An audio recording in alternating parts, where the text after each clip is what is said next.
dari tadi juga tak tahu.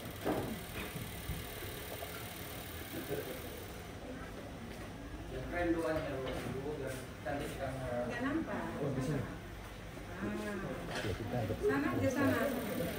Karena dia cara berdoa kita kurang keren. Gimana? Ya, oke. Ah. Baik, marilah kita berdoa untuk agama dan keyakinan kita masing-masing. Doakan saya bukan untuk agama Islam. Mudah-mudahan mendapatkan keberkahan dari pertemuan kita ini. Auzubillahiminasyaitonirrajim. Bismillahirrahmanirrahim. Alhamdulillahirabbil alamin. Wassalatu wassalamu ala asyrofil anbiya'i wal mursalin wa ala alihi wa sahbihi ajmain. Ya Allah, Tuhan kami, ampuni dosa kami, dosa kedua orang tua kami, dan dosa seluruh para rekan-rekan kami yang ada pada siang hari. Ya Allah, Tuhan kami, berikanlah kami kesehatan, kesejahteraan dalam hidup, kemudahan di dalam menghadapi segala suatu urusan dunia maupun nanti ke depannya, Allah. Ya Allah, apabila di antara kami dalam keadaan kurang sehat angkat penyakitnya, apabila ada kesulitan dalam hidupnya, mudahkanlah urusannya, dan apabila ada kekurangan maka tambahkanlah. Rabbana atina fid dunya hasanah wa fil akhirati hasanah wa qina adzabannar. Walhamdulillahirabbil alamin.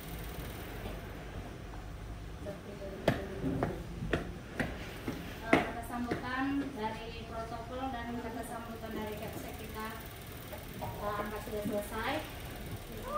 Sekarang kita masuk ke dalam materi. Nah, pada hari ini kami akan membahas atau menyampaikan sekedar yang kami dapat waktu melakukan kegiatan mengenai pembelajaran mendalam. Nah, seperti yang kita tahu dan kita sering dengar ya, bahwasanya sering kita mendengar adanya ambiguitas atau sebab akibat yang tidak jelas, terus terjadinya ketidakpastian, adanya perubahan, bahkan adanya kompleksitas. Nah, untuk menjalani hal-hal ini supaya menjadi lebih baik, maka yang perlu di dalam itu adalah cara berpikir. Nah, jadi kuncinya menghadapi perubahan itu yaitu cara berpikirnya. Nah, misi kita atau program kami pada hari ini yaitu bagaimana kita bisa menggunakan pola pikir, khususnya pola pikir bertumbuh di dalam kegiatan kita, bukan hanya untuk bertahan saja, tapi bagaimana kita bisa berkembang. Nah, untuk itu kita dengar penjelasannya dari Ibu Lili. Baik, sebelum kita mulai, ada baiknya kita ice breaking dulu ya. Oke, Bapak Ibu kita berdiri dulu ya.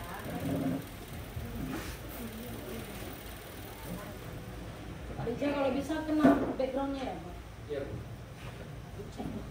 Silakan cari tempat yang nyaman supaya kita bisa bergerak. Silakan taruh di meja teh. Sebagai pemandu suara.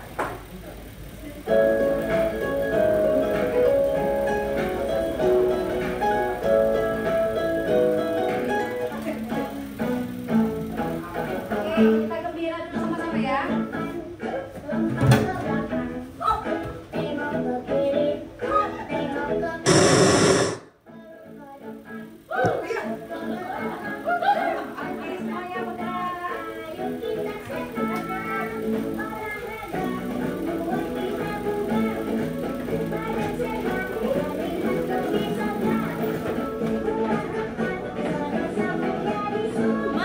Apa yang? Kuncinya tadi. Ini. Oh ya.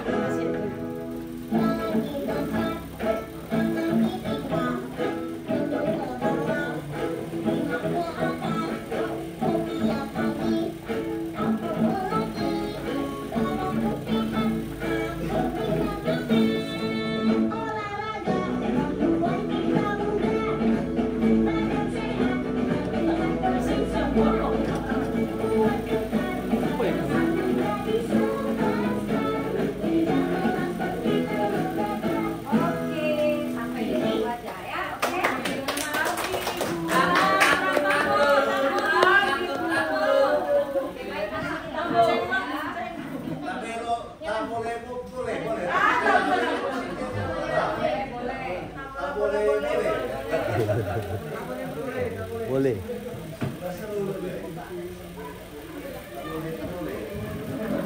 Ini kita udah masuk ke materi yang harus serius ya Bapak Ibu. Nanti ada ditagih dari kita guru-guru mengenai PM ini ya. Tes bicara. fixed mindset sama growth mindset ya. Nah hari ini kami mau menyampaikan sesuai dengan materi yang sudah dibagikan atau yang ditugaskan bagi kami untuk kami bagikan kepada Bapak Ibu ya. Sebenarnya sih dari kemampuan saya rasa saya nggak mampu gitu. Karena ketika kami di Bina pun saya rasa masih kurang. Jadi para paklum misalnya ada kata-kata yang kurang atau kurang pas atau penyampaian kami tidak tepat ya. Karena kita sama-sama belajar di sini. Nah di dalam pola pikir bertumbuh menurut si menteri kita yaitu kalau pikiran itu adalah salah satu yang harus kita gunakan ya. Pasti orang punya pikiran ya. Kalau orang berpikir dengan growth mindset itu maka dia yakin masalah yang hanya sedikit itu jalan keluarnya banyak. Nah, karena itu jangan menyerah, jangan putus asa, yakinlah ada jalan keluarnya. Ini menurut pernyataan menteri kita ya. Oke, kemudian dari hal ini ya daftar modul yang akan kita pelajari itu salah satunya yaitu konsep pola pikir bertumbuh. Kemudian pola pikir bertumbuh itu seperti apa? Pola pikir bertumbuh untuk kreativitas. Kemudian pola pikir bertumbuh untuk pengetahuan dan nilai karakter. Kemudian ada penugasan dan kegiatan pembelajaran. Nanti untuk yang ini kita lihat. Nah kita masuk ke materi umumnya yaitu konsep pola pikir bertumbuh atau growth mindset ya. Nah pola pikir itu adalah segalanya, benar ya Bapak Ibu ya? Ada nggak yang berpikir kalau pola pikir itu bukan segalanya? Kalau perempuan biasanya menggunakan lebih banyak perasaan daripada pikir gitu ya. Kalau pikirnya kayak saya ini termasuk orang yang menggunakan perasaan lebih banyak daripada pikiran gitu ya. Jadi yang menggerakkan tubuh saya ini biasanya perasaan saya lebih besar daripada pikiran saya. Nah biasanya seperti itu ya. Nah pola pikir itu kelanjutannya adalah tindakan kita ya. Makanya saya bilang seperti itu. Biasanya perempuan itu pola pikirnya tidak dikendalikan dengan tindakannya, tapi perasaannya perempuan pada umumnya. Nah, pola pikir itu menentukan tindakan kita. Nah, dari tindakan kita itu maka akan menghasilkan sesuatu.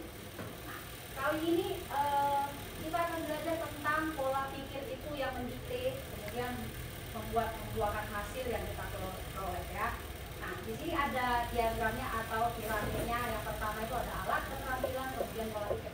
Yang paling utama itu adalah pola pikir. Nah, pola pikir atau mindset itu menjadi fondasi kita. Dari fondasi inilah muncul yang namanya keterampilan atau mindset. Nah, seperti yang kedua, pola pikir merupakan cara melihat dan cara berpikir saat menghadapi masalah.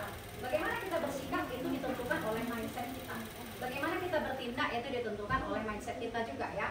Jadi kalau orang-orang yang biasanya berpikiran luas dia akan berpikir banyak gitu ya. Oh kalau saya menjalani ini akan menghasilkan ini. Tapi orang-orang yang mungkin punya pikiran atau disebut dengan istilah sekarang fixed mindset ya, dia akan berpikir oh aku nggak bisa seperti ini, aku hanya bisa seperti ini. Itu yang membedakannya ya dalam menemukan jalan keluar. Kemudian nah ini dia dari gambar ombak ini saja ya kita sudah bisa lihat gambarnya orang yang punya pola pikir growth mindset dengan yang fixed mindset. Sampai situ ngerti Bapak Ibu? Kurang. Yang di mana yang enggak? Ada yang mau kira-kira bercanda tentang pernyataan saya? Enggak ya? Nah, pola pikir atau mindset ini kumpulan keyakinan yang akan menentukan cara seseorang melihat dan berpikir terhadap sebuah kejadian atau peristiwa. Sudah pasti ya. Pola pikir kita itu menentukan apa yang akan kita lakukan, apa yang kita bicarakan, apa yang kita realisasikan dalam pekerjaan kita, dalam kehidupan kita ya.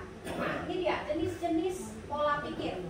Yang pertama sudah jelas, yang growth dengan fix ini keyakinan bahwa kecerdasan keterampilan bisa dikembangkan dengan belajar dan berusaha ya. Nah kalau kita hadapi di era sekarang ini anak-anak kita ini kan bukan hanya anak-anak ya, tapi kita. Saya pun ketika baca usul ternyata termasuk salah satu orang yang punya pola pikir fixed mindset ini, malas gitu. Artinya adalah aku cuma bisa seperti ini aja, aku hanya bisa seperti ini, sampai tempat saya hanya di sini ya. Nah jadi sebenarnya pelatihan ini bukan hanya siswa tapi untuk kita juga Bapak Ibu. Ya saya berpikir kalau kita yakin ya kita berada di mana, maka kita akan memperbaiki diri kita sendiri, gitu ya. Keyakinan bahwa kecerdasan dan keterampilan itu bisa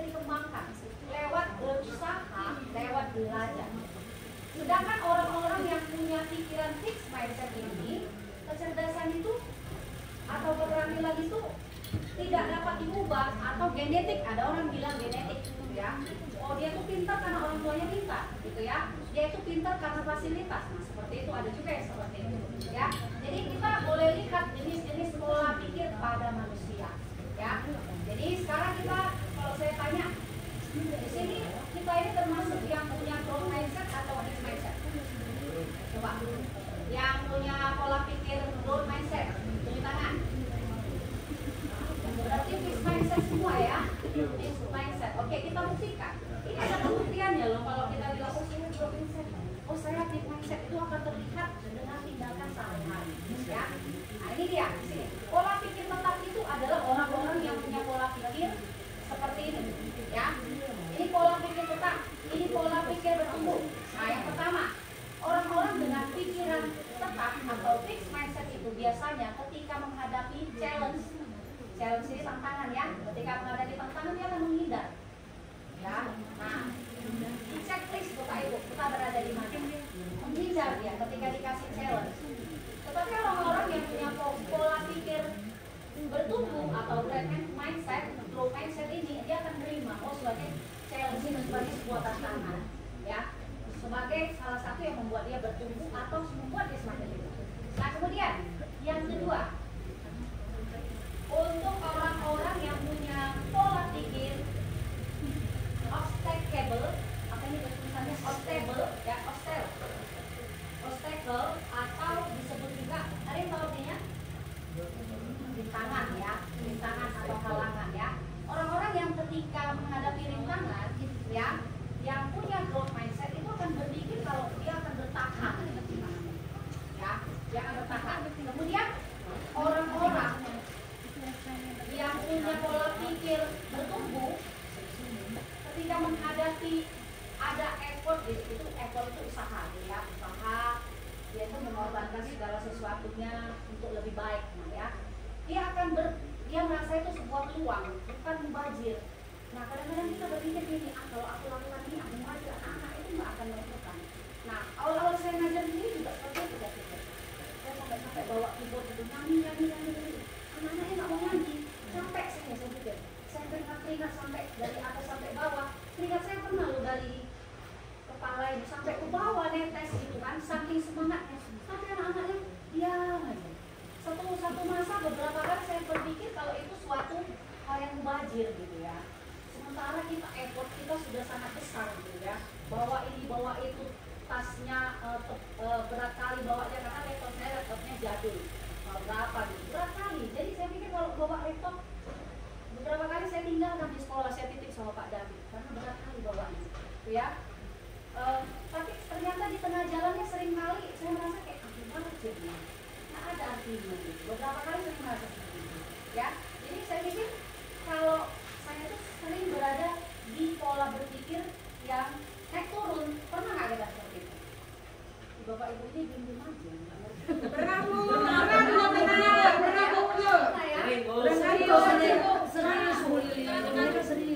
Serius ya. Oke ya. Ya baik. Nah kemudian yang keempat ya, orang pola pikir tetap growth mindset dengan versus fixed mindset ini ya, ketika ada kritikan ya, perhatikan Bapak Ibu ya, ini yang paling sering kritikan. Kita merasa kalau kritik ini menyerang kita.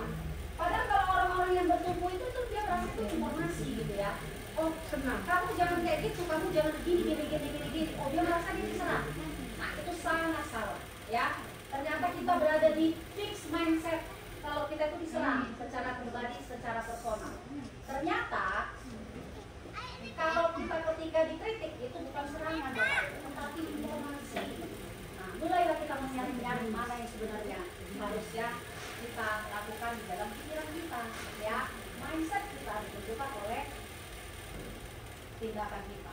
Kemudian ketika kita bertindak, kemudian ketika kita respon ya, itu yang menentukan bagaimana kita berlaku, bagaimana kita berkata-kata dan bersikap. Kemudian yang terakhir, ini sukses orang lain yang lebih sukses daripada kita. Ya. Nah, ada orang yang lain yang misalnya lebih sukses dari kita itu kita merasa dia itu inspirasi. Itu orang yang punya pikiran bertumbuh. Tetapi kalau orang yang tidak bertumbuh pikirannya, dia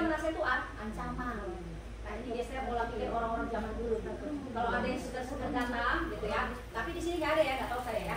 Kalau dia habis segar-segar datang, dia merasa itu ancaman gitu ya. Nah, padahal sebenarnya harusnya inspirasi ya. Saya suka kalau lihat orang yang punya apa ya, orang zaman dulu ketika dia belajar itu mengayomi, ketika dia jadi model kepada saya yang masih kalau bisa dibilang pengalaman ngajarnya nggak terlalu banyak gitu ya. Dari ketimbang kayak Pak Mahbub, kayak Panjo gitu ya. Bagaimana dia di sana, saya lihat gitu ya, kayak Pak Bangun, nggak harus dia marah, hei kau katanya, udah mana anak gitu, ya, anak-anak sudah tunduk gitu ya.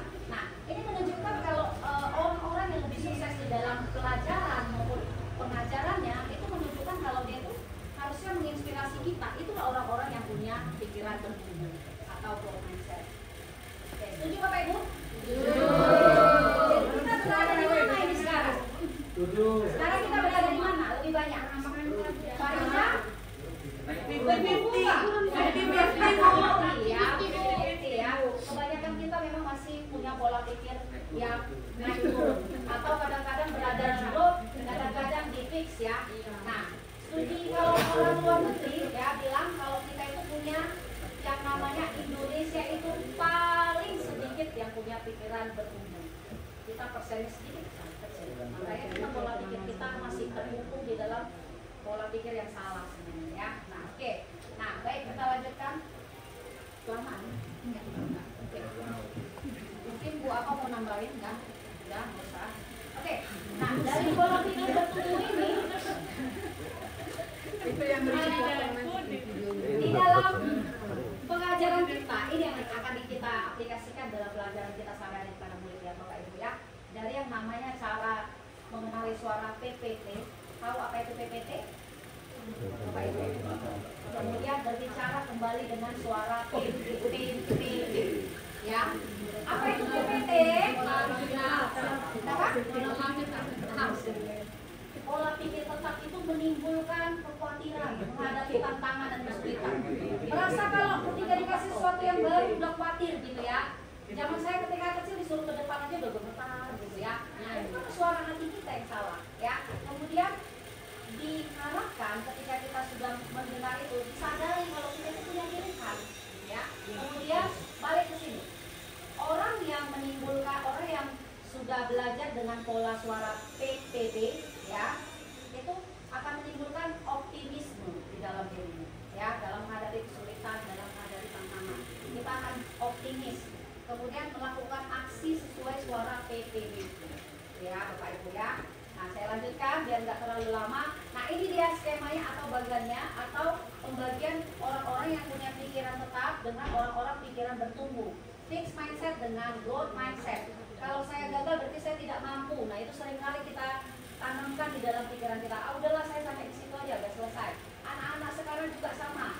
Bukan karena kadang-kadang tak mampu, tetapi sudah memang otaknya sudah kena racun saya rasa ya. Racun apa? Racun dari HP. Pulang dari mana-mana handphone, pikirannya udah nggak terkendali. Nah, kemudian kalau orang yang punya pikiran growth mindset itu akan berpikir kalau saya gagal, saya harus belajar, coba lagi. Nah, kemudian yang kedua, saya akan menolak saat menerima tugas. Nah, ini kita ini ya, siapa yang suka menolak ketika diberikan tugas? Ya. Nah, kemudian takut menghadapi resiko kegagalan. Ya, Bu, Ibu jadi pembina OSIS tahun depan. Oh, aku nggak bisa. Aku nggak dekat sama anak-anak. Aku nggak pandai buat gitu. Nggak sering gitu ya. Kemudian, tapi orang-orang yang punya pikiran atau motivator yang baik, punya motivasi yang benar gitu ya, dia akan menerima pekerjaan yang belum dikerjakan sekalipun gitu ya. Kayak kami nih, kayak saya nggak pernah bicara seperti itu. Tapi ketika dibilang kamu ya ini harusnya belajar apa adanya aja. Keluar dari zona nyaman, belajar banyak baca, banyak mendengar, kemudian ya itulah pasti semesta membantu kita. Itu yang paling penting ya. Kemudian nanti kalau mau yang ini nanti bisa saya bagikan kepada Bapak Ibu apa kelemahan dan kelebihannya. Saya skip aja biar jangan terlalu lama ya. Kemudian untuk intervensi pola pikir ini menurut Project of Education Research ini menunjukkan kalau pola pikir itu memberikan hasil yang sangat baik dalam meningkatkan prestasi akademik murid. Ya, sudah pasti ya.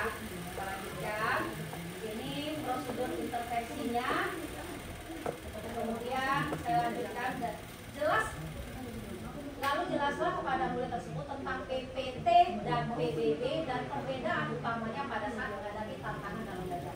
Nah, anak-anak yang sudah mengenal pola pikir bertumbuh atau PPT itu, ketika menghadapi tantangan, ketika menghadapi sesuatu yang baru, sudah pasti berbeda dengan anak-anak yang punya pola pikir fixed mindset, ya, tidak mau berubah, tidak mau apa. Oke. Nah, baik, sampai ke komunitas belajar. Nah, guru di sini diharapkan kita sebagai guru, kita adalah pusatnya. Kita adalah role modelnya. Nah, guru, kemudian orang tua, kemudian ke kolega, dan kembali lagi ke murid. Kalau zaman dulu kita sudah kenal yang namanya, ketika tahun 70-an itu ada namanya CBSA. CBSA ada namanya Pakem, ya. Kemudian ada Python. Kemudian lanjutannya apa? Ada P5 seperti zaman sekarang, ya. Nah, dari sini kita bisa belajar banyak hal, bahwa apa yang sekarang kita pelajari ini adalah bukan sesuatu karena yang kemarin itu tidak baik atau nggak sempurna, tapi sekarang nggak disempurnakan. Nah, hubungan guru dengan murid di sini sangat penting perannya, ya. Murid itu mengetahui bahwa gurunya punya kemampuan. Jangan murid itu berpikir kita itu nggak punya kemampuan, itu sangat salah. Seringkali di dalam kelas menjadi sekarang guru-guru sekarang kan banyak yang dari muda, kemudian supaya gampang cari kerja, dia jadi guru. Nah, ketika masuk di lapangan, terjadilah hal yang seringkali kita lihat, muridnya sepele sama gurunya, apalagi kalau sekolah selesai, ya, yang anak-anaknya pintar, lebih pintar dari kita banyak sekali, apalagi SMP, SMA. Kadang-kadang muridnya lebih pintar nggak kita akui, lebih pintar, karena mereka banyak mencari informasi. Sementara kita sudah malas, ya. Nah, jadi murid itu harus percaya bahwa gurunya itu punya kemampuan, dan murid dan guru juga harus percaya kalau murid kita itu punya kemampuan. Jangan dipikir, oh dia nggak punya apa-apa, ya. Kemudian murid menghormati dan menyukai gurunya. Nah, ini satu hal yang kadang-kadang kita lupa. Karena banyaknya kerjaan kita kadang-kadang sibuk, akhirnya sekilas-sekilas saja. Saya juga kadang belakangan ini merasa bosan. Akhirnya ketika ada murid yang pengen diperhatikan, saya abaikan, ya. Nah, kemudian yang ketiga, murid perlu minta masukan dari gurunya. Zaman sekarang ini masih ada nggak kita rasa murid minta masukan? Ada, tetapi lebih banyak bukan masukan tentang pelajaran, ya. Lebih banyak minta masukan tentang perasaannya. Ya, Pak Teo, ada pacaran begini-begini. Masalah perasaan, contoh, ya kan Pak Teo, ya. Biasanya anak-anak yang suka cari muda, ya. Nah, kemudian murid sadar bahwa nilai akademik yang diperoleh tidak lebih penting dari perkembangan diri mereka sendiri, ya. Sadar kalau perkembangan nilai akademik itu diperoleh tidak lebih penting dari perkembangan diri. Nah, sekarang kan kita tahu Bapak Ibu, bukan rahasia umum lagi, nilai akademik itu di kertas itu bagus-bagus, ya. Tapi mereka tidak mengalami namanya proses. Ya, prosesnya nggak ada, tiba-tiba nilai dewa, gitu, ya. Nah, kemudian murid merasa aman dengan gurunya. Ada nggak murid kita yang nggak aman ketika kita masuk? Ya, masih ada, ya. Masuk juga masuk hantu, gitu. Ya,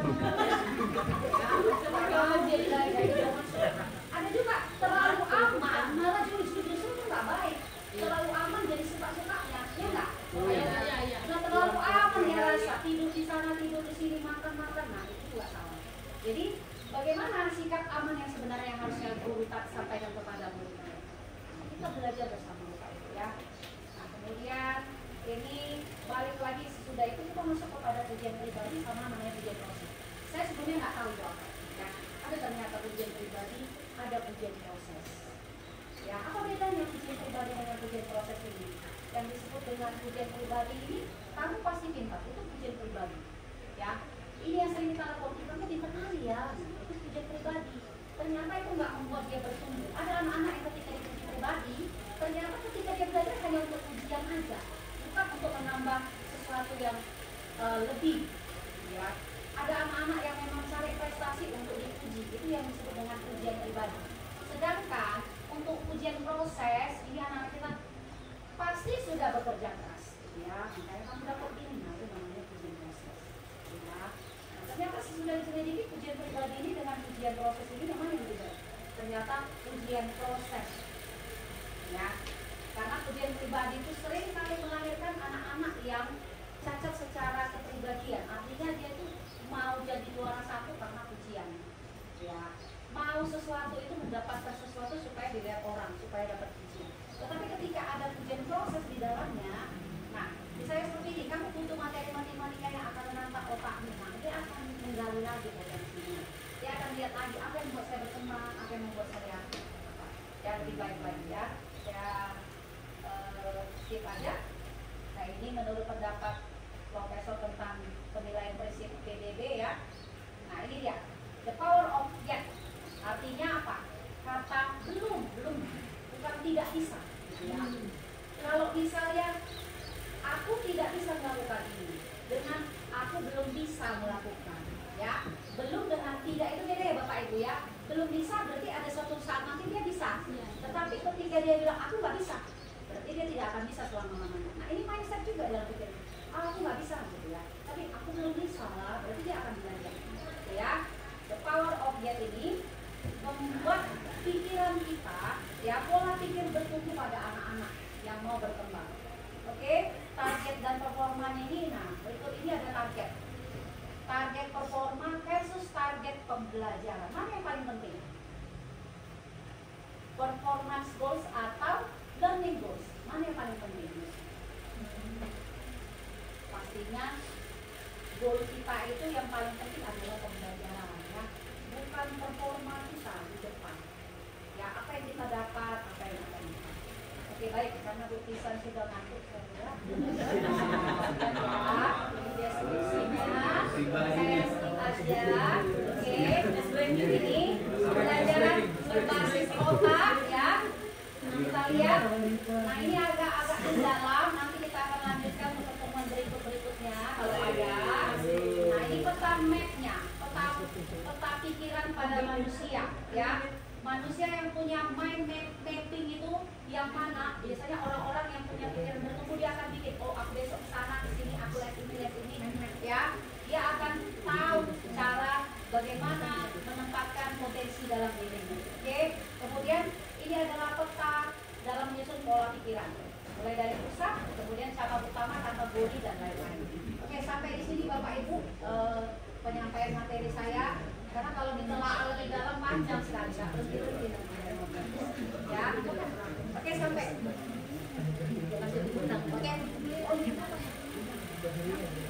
Oke, baik.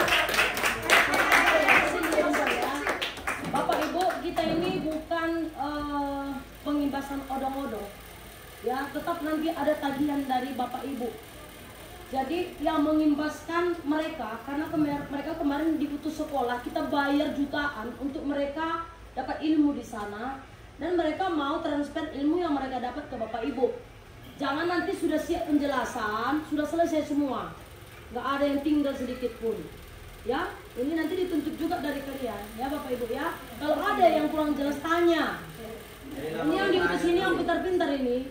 Jadi mengenai PPT tentang pola pikir tetap dan pola pikir bertumbuh. Kalau saya bilang PPT, kalian jawab nggak bisa, nggak mau, biar aja. Nggak bisa. Ya, karena pola pikir tetap itu begitu ya. Selalu menganggap apa yang disuruh atau apa yang dikerjakan atau diberi tugas, selalu jawabnya tidak bisa, nggak mau. Ya, biar aja lah, orang lain aja, yang muda aja, gitu ya. Terus kalau PBB, kalau saya bilang PBB bukan tidak, tetapi belum. Coba lagi. Bukan tidak, tetapi belum. Coba lagi.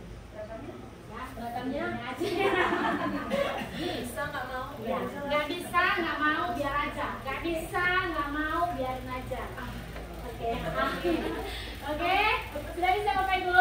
Sudah. PPT. Nggak bisa, nggak mau, biarin aja. PPB belum bisa.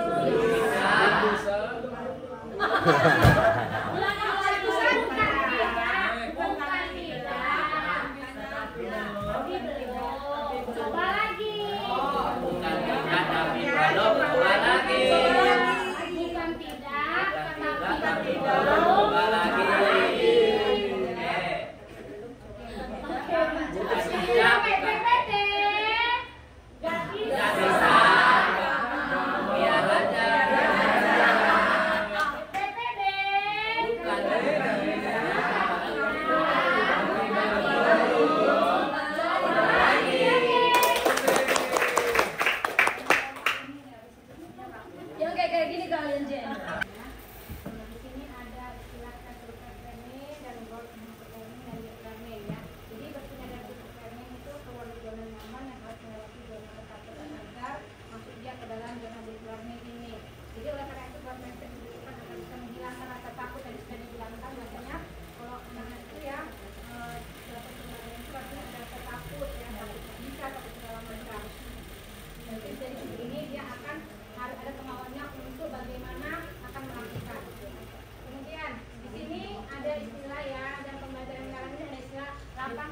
apa, gimana yang dilakukan ini ada dimensi profil tulisan ya. Dimensi profil tulisan ini meliputi yaitu ketidakhadiran dan mereka, kewarganegaraan, berani jelas, penanganan kritis, kolaborasi, kemandirian, kesehatan dan komunikasi.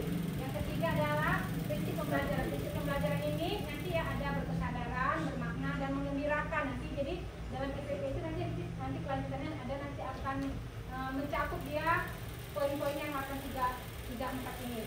Yang ketiga adalah pengalaman belajar. Pengalaman belajar ini mengaplikasikan itu memahami, mengaplikasikan dan merefleksi ya. Jadi memahami itu sebagaimana kita lanjutkan, mengaplikasikan dan merefleksi daripada pembelajaran.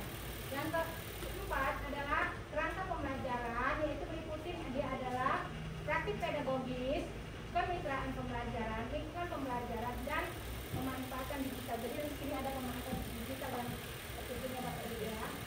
Ini dia kerangka pembelajaran praktik pedagogis itu meliputi model dan metode pembelajaran dan pemecahan konseptual, kolaboratif, serta eksplorasi dan ide-ide yang muncul di dalam ya proses pembelajaran ini. Nanti membutuhkan dia ini di sini adalah PBB ya, proses pembelajaran bertumbuh.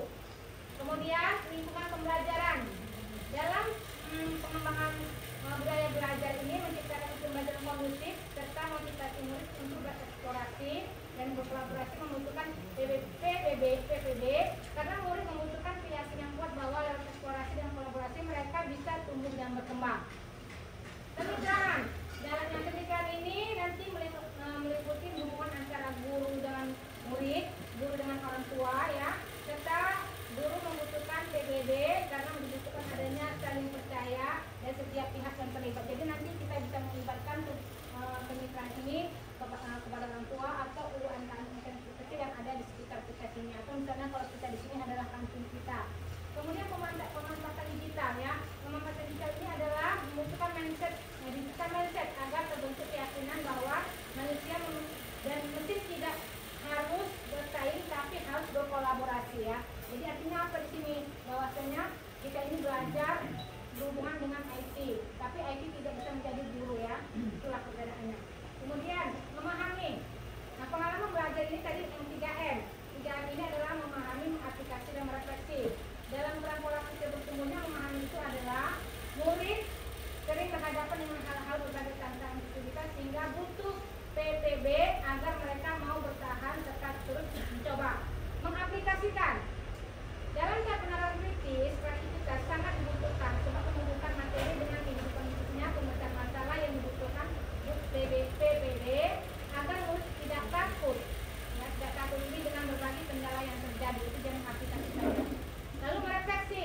Dalam tahap ini, maksudnya peran PPB sangat besar sebab murid akan diajak untuk memahami apa tujuan dari pembelajaran, sejauh mana tujuan ini telah dicapai, serta mengeksploitasi kekuatan, tantangan, dan mencari area yang perlu diperbaiki. Ya. Yang keempat itu pembelajaran ini adalah berkesadaran, bermakna, dan mengembirakan. Ini dia pola pikir dalam PPB adalah bahwasanya berkesadaran itu dalam belajar adalah sebuah proses ya, proses yang dilalui akan selalu ada tantangan. Bahasanya kita di dalam proses itu ada tantangan, ada hambatan, ada kesulitan yang harus dihadapi. Jadi murid seringkali melakukan kesalahan bahkan mengalami kegagalan agar terbentuk learning mindset ya. Kemudian bermakna dalam PPB ini seorang ini menjadi pembelajar sepanjang hayat atau namanya lifelong learner ya, lifelong learner yang berguna untuk menghadapi berbagai kendala, dianggap sebagai sebuah peluang untuk memperoleh pengetahuan dan keterampilan yang berguna. Lalu pembelajaran itu bersifat mengembirakan. Ya, dalam PPB ini bagaimana pembelajaran yang mengembirakan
ini ya, peran kerja dalam kreativitas ini adalah yang pertama ada 3 komponen, yaitu pertama penguasaan atau mainstream, mengembangkan pengetahuan dan keterampilan dan area yang dipelajari. Jadi kalau kita lihat sini ini ada kreativitasnya. Identitas merupakan untuk menjadi lebih bermakna dalam berpikir tentang diri sendiri, melakukan tugas, mampu berpindah dan konsep tentang diri sendiri. Saya seorang yang sedang belajar istilahnya ya. Oke, identitas. Jadi saya adalah seorang pembelajar. Jadi dalam PPD saya adalah seorang belajar, tapi sedang belajar. Tapi dalam PPD saya adalah seorang pembelajar. Kreativitas bukan sekedar mendengar atau memahami sebuah pengetahuan, tapi harus mampu untuk menciptakan, ya, ini kata-kata pentingnya, menciptakan sesuatu dari suatu pengetahuan itu.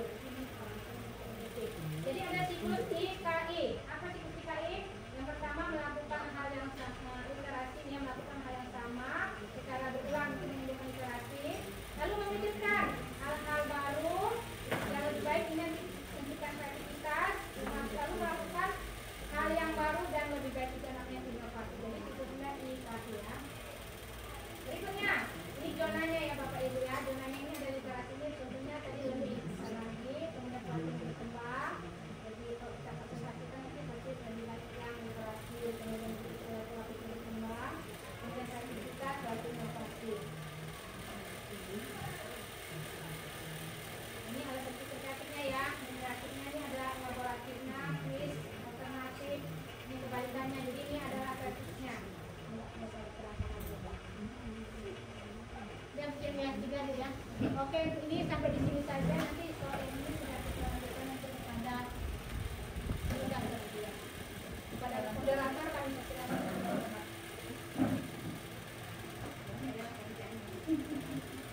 Sekedar mengamalkan dari yang pembelajaran mendalam itu Bapak Ibu yang nah, di gambar ini kan ada tampak perbedaan di antara lingkaran ini Bapak Ibu. Kira-kira apa perbedaannya di setiap lingkaran ini yang Bapak Ibu lihat? Kecil, lingkaran besar, lingkaran hitam. Lingkaran kecil, tadi tidak Pak. Coba diperhatikan Pak, cari perbedaannya. Kan kalau waktunya habis. Cepat kali baru berpikir. Yang perbedaannya itu Pak di sini.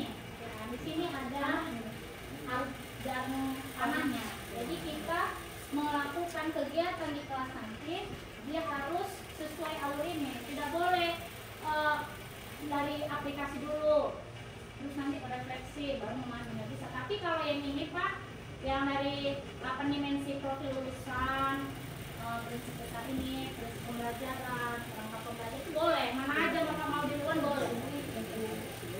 Tapi kalau yang ini nggak boleh Pak, dia harus dari memahami dulu, baru mengaplikasi dan merefleksi. Ya. Dan yang 8 dimensi profil ini di pembelajaran mendalam ini dia harus ada di RPM kita, namanya sekarang RPM kan, karena pembelajaran mendalam. Dulu kan kita pakai RPT, sekarang RPM. Nah ini di sini ada terus yang kayak kemitraan pembelajaran di RPT jelas mitra pembelajaran kita apa siapa yang kita masukkan dalam mitra itu. Misalnya boleh kantin atau di mana kita mau melakukan pembelajaran. Dari sini kita buka sesi pertanyaan. Jadi Bapak Ibu yang bertanya, ada persilakan 2 orang terlebih dahulu. Silakan Bapak Ibu.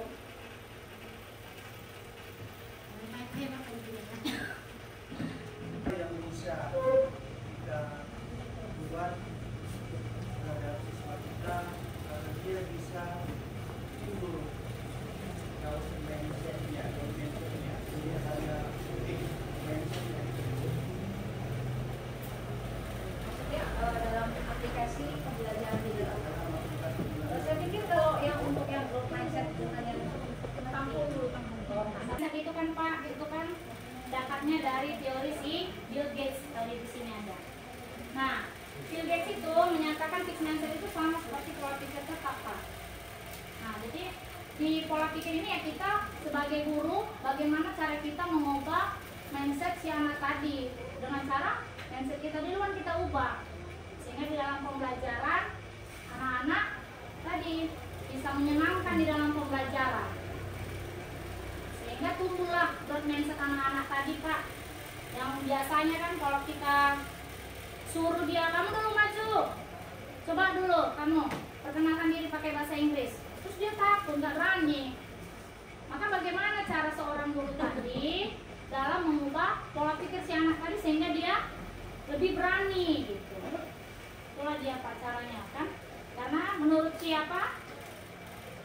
Si Carol Dweck tadi juga ada di situ Pak. Pola pikir tetap itu katanya apa Pak? Kecerdasan ataupun bakat anak itu ya gitu-gitu aja. Dia nggak merasa aku nggak bisanya itu. Hanya dia yang pandai lari. Aku nggak pandai lari. Lariku pun gemas. Kayak mana lah, aku kurus kecil katanya. Sementara kalau pola pikir bertumbuh tadi, growth mindset tadi tuh orangnya mau maju, sehingga dia mau belajar. Jadi cara kita sebagai guru bagaimana merubah mindset si anak. Sama kalau di lingkungan kita Bapak Ibu guru, bagaimana seorang pemimpin kita mengubah pola pikir anggotanya gitu. Jadi saya Sehingga kita tambahin mulai ya. tumbuh. Kalau menurut saya kan Pak, saya tambahin sedikit. Bagaimana konsep kita supaya anak itu tumbuh? Dia pikir yang sesuai dengan materi yang sudah kita berikan tadi ya, tentang meaningful, kemudian ada joyful ya. Nah, itu kan pelajaran bermakna, kemudian pelajaran berkesadaran. Bagaimana kita bisa membuat itu? Ya, kita kasih dulu kesadaran ke anak-anak itu. Kemudian bermakna. Itu mengkaitkan bermakna ini, pelajaran bermakna atau meaningful ini adalah mengkaitkan konsep yang lama dengan konsep yang baru. Nah, kita kaitkan lah, kemudian kita kembangkan.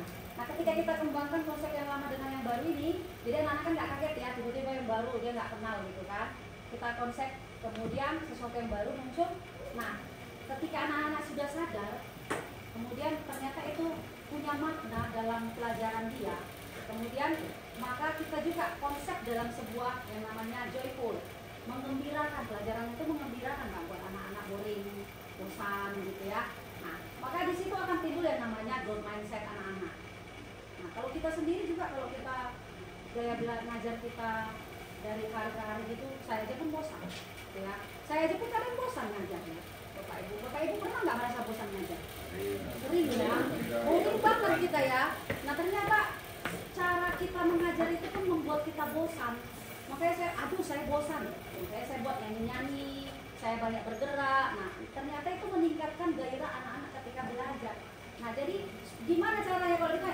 Gimana cara supaya anak-anak ini punya growth mindset? Kita juga harus mengubah mindset kita ketika mengajar. Jadi ini untuk kita sebenarnya, Bapak Ibu ya. Dari kita transfer ke anak-anak, maka anak-anak itu akan menerima mungkin lebih gembira ketika belajar. Maka pelajaran itu lebih bermakna. Pelajaran itu akan punya manifestasi kepada pola pikirnya kan, sehingga pikirannya itu pun menjadi lebih growth ya Pak. Nah, itu aja dari saya. Ada lagi? Oh ya, nanti ada donatnya 2 ya. Intinya di dalam pembelajaran itu kita menerapkan prinsip pembelajaran yang 3 tadi ya Bapak Ibu, yang BBM bermakna, berkesadaran, dan menyenangkan. Jadi prinsip pembelajaran itu yang ditekankan kepada anak-anak. Bagaimana pada saat dia belajar, dia mendapatkan apa itu yang dipelajarinya. Terus ya dia merasa ingin berkembang, sehingga dia membawa kegembiraan di dalam pelajarannya. Ada lagi Bapak Ibu pertanyaannya? Atau kami yang bertanya? Tadi Titi kan ada lagi. Nah, Saya dapat seperti yang sudah disampaikan pembicara tadi yang pertama, growth mindset. Jadi berkembang berarti pola pikirnya kan gitu. Jadi ini kan macam mana kita menerapkan ini tadi ke anak-anak. Karena anak-anak itu hari ini datang seperti misalnya dia seperti A, besok A juga gitu kan. Hari ini kita marahin gitu kan, kita nasihatin. Nah besok ternyata begitu juga gitu. Berarti kan tidak berkembang gitu berpikirnya. Jadi yang ingin saya tanyakan, tentunya di situ kan perlu ada refleksi. Jadi dia perlu macam mana kita meyakinkan anak itu atau kita membuat anak itu supaya termotivasi untuk bisa merefleksikan dirinya gitu. Jadi supaya besok ada perubahan. Itu aja. Oh, Ibu memberikan masukan. Ya. Pertanyaan itu tadi. Apa refleksi bagaimana supaya anak itu mau merefleksi dirinya gitu supaya besok ada perubahan. Saya pikir kan Bu, duduk kadang-kadang bukunya aku nggak dibawa. Nah ya, jadi sebenarnya yang kita pelajari hari ini kadang-kadang kita berpikir kayak sia-sia, nggak ada gunanya. Miris sekali memang. Apalagi dengan situasi lingkungan sekolah dan belajar kita. Nah, jadi kalau misalnya Bu Tisan tanya, gimana cara kita supaya mengumpulkan anak-anak ini? Nah, balik lagi dengan materi kita tadi. Kita yang memang harus berubah dari dunia ini harus. Nah, dengan cara berkesadaran tadi, kasih kesadaran ke anak-anak. Nggak sadar hari ini, besok nggak sadar selama 1 minggu itu, 1 bulan itu kita kasih kesadaran. Mungkin nggak langsung instan ya, kesadaran itu nggak bisa datang cepat. Tapi kalau kita mulai dari gurunya, lihat lama-lama anak-anak itu bosan loh Bapak Ibu. Kalau kita terus repetin, kita kasih kamu harus begini loh, kamu untuk kamu. Ya, saya kemarin juga curhat kan. 1 jam itu motivasi di kelas 8D, waktu itu wali kelasnya Bu LB ya, bukan Bu Pandu. Motivasi, mereka udah sampai tercengang. Saya pikir masuk otak ya, begitu saya kasih tugas, berarti nggak yang saya kasih motivasi itu nggak bukan lagi masuk ke dalam pikirannya. Jadi itu kayak cerita-cerita dongeng ya sama mereka ya, dia bengong aja gitu ya. Jadi saya pun sempat pesimis gitu ya. Jadi ngapain, apa gunanya kami belajar kalau gitu diterapkan ke dalam aplikasi kehidupan kita dalam dunia mengajar. Tapi ternyata ketika kita mau belajar lagi tentang namanya pelajaran bermakna berkesadaran itu Bapak Ibu ya, dari situlah kita bisa merefleksikan anak-anak, sadarkan mereka ya, kalau dia itu belajar itu ada nanti goalnya kemana. Jangan ketika mau jadi polisi besok hari ini belajar fisik, nggak bisa. Jadi kita harus kasih tahu dari SMP yang harus belajar fisik, terutama otak itu juga dinilai. Anak-anak kita kan suka jadi angkatan ya. Nah, itu dari situ kita ajarkan. Kemudian kasih mereka sudah kesadaran, kasih tahu maknanya itu belajar apa. Nah, dan yang ketiga itu juga dari tugas kita buat sesuatu supaya anak itu mencintai pelajaran kita dengan cara buat pelajarannya menggembirakan. Jangan lebih banyak tugas daripada yang kita kasih. Kadang-kadang kita gitu ya, tugas terus. Kita jarang ya kerjakan tugas kita tugas. Nah ini ya pasti anaknya bosan. Kita aja pun duduk aja bosan gitu ya. Apalagi dihinggapi lalat, muka kita duduk lalat banyak gitu ya. Nah jadi mungkin dari saya seperti itu aja. Ada yang mau nambahin mungkin misalnya salah pernyataan saya. Ini mau nambah itu? Ibu mau tanya Bapak Ibu. Oke. Gimana Bu Tisan? Boleh juga Bu, sambil kita juga memberikan jangan the power of dia tadi sama anak-anak. Kata belum, sehingga dia lagi berkembang, bertumbuh. Di pelajaran mendalam itu kita harus memotivasi membuat anak bergembira ya kan, menghilangkan kata tidak bisa tadi dengan kata belum. Dan misalnya ketika kita menyuruh anak-anak atau kita kritik anak-anak, oh ini kayak gini, itu kan PPT Pak. Berarti kita mengajarkan sama anak-anak itu dengan pola pikir tetap cara kita mengajar. Nah maka bagaimana cara kita rubah pemahaman tadi nak atau kritikan tadi kita ganti dengan kata-kata banyak kata-kata belumnya gitu, sehingga memotivasi dia sehingga dia mau berubah. Ya, bagaimana kita bagi snack pulang? Lagu nasional berbicara keluargaan kan Pak? Boleh, masukkanlah itu sebagai dimensi kelulusan. Ada lagi Bapak Ibu yang perlu tahu. Ya, siswa kita ini kan terdiri dari beraneka ragam, ya kan? Karakter yang berbeda. Jadi beraneka ragam Bu. Ada yang daya pahamnya itu memang dia cepat, ada yang lambat, ya kan? Ada yang sedang. Jadi juga demikian kesadarannya. Ada yang kita sadarkan itu memang dia langsung sadar, masuk dia. apa yang kita katakan. Tapi ada juga yang memang nggak mau sadar gitu loh. Udah kita bimbing, kita arahkan, memang dia nggak peduli gitu. Nah, bagaimana menghadapi siswa seperti ini? Dia nggak peduli, dia mau main-main aja, memang nggak ada memang tujuannya datang ke sekolah itu. Gitu. Kalau saya rasa kalau sebagai guru itu mindset kita berkembang, bertumbuh. Apalagi saya sampai sekarang 2 tahun lagi mau itu tetap semangat. Bagaimana menghadapi seperti ini ya? Ini pertanyaan bagi saya. Bertumbuh. Ya. Iya. Sadar lagi. Jadi gini ya Bu ya, kalau kita lihat di sini ya, karakteristik anak-anak kita sebenarnya itu kalau kita lihat di sini dari pendidikan keluarganya dulu. Ya, jadi kalau kita lihat ini banyak sekali permasalahan anak kita di sini. Jika kita lihat, jika kita ketik daripada keluarganya, mereka itu banyak yang bermasalah. Tapi tidak semuanya. Kalau keluarganya memang itu benar-benar dia mendisiplinkan anaknya itu bagus-bagus semua Bu. Tapi kalau kita sini saya lihat saya kelompok-kelompokkan, mereka itu kebanyakan orang tuanya satu yang mungkin kurang perhatian, yang mungkin broken home lah kita katakan. Yang kedua, itu adalah kalau memang sudah kita didik bolak-balik itu adalah lingkungan sosialnya. Ya, lingkungan sosial itu bagaimana? Ya, kalau lingkungan sosialnya dia itu misalnya bergaul ya. Kalau saya lihat di sini ya, kebanyakan anak-anak itu saya lihat tuh bergaul itu bukan dengan teman sebayanya lagi. Ya, mungkin sudah dewasa. Itu saya lihat, kalau kebanyakan saya lihat. Jadi jenjangnya pendidikan itu misalnya dia berteman dengan orang yang di SMA atau yang tidak bekerja itu ya. Kemudian, kenapa kita susah mendidiknya di sekolah? Kenapa mereka itu susah untuk berkembang pola pikirnya? Ya itu tadi Bu, karena sudah kena racun ya. Nah, racun itulah kita bilang di masyarakat, di keluarganya itu dia tidak ada yang membimbingnya. Jadi kalau misalnya kalau dia keluarganya bagus-bagus, mudah-mudahan itu anaknya bagus, pasti bersekolah itu tidak berkembang. Kenapa? Karena di rumah itu ada yang mendidik dia. Kemudian ya kolaboratif antara kita. Kalau misalnya Ibu Maria saja yang apa namanya itu yang memotivasi, sementara kami cocok aja, santai aja, itu tidak akan berjalan Bapak Ibu. Jadi kalau misalnya bekerja sama, kami juga bekerja sama, pihak sekolah bekerja sama, mudah-mudahan ya sekolah ini pasti memiliki karakteristik anak-anak yang sopan dan santun. Saya rasa demikian. Terima kasih.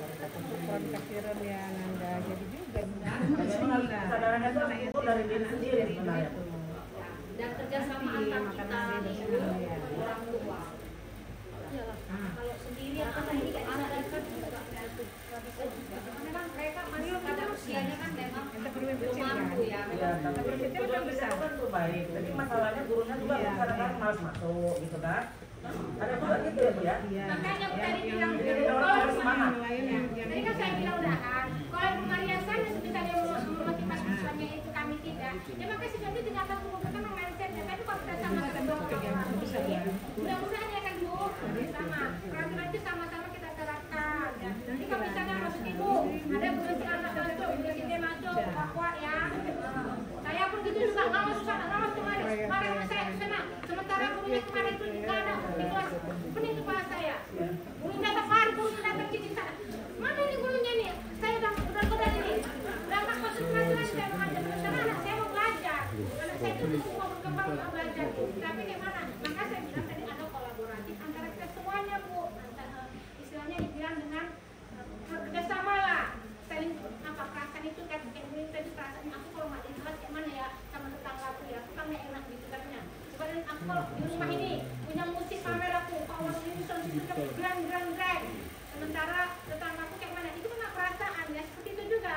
Jadi makanya saya bilang tadi Bu, kalau ingin perasaan kita ini ya itulah kita saling berkolaborasi ya Bu Maria ya. Terima kasih kepada Bu Maria sudah memberikan pertanyaan. Oke, terima kasih kami ucapkan buat partisipasi Bapak dan Ibu ya. Jadi kesimpulannya di pembelajaran Bapak Ibu. Kita tanya dia. Takut ditanya dia. Takut ditanya.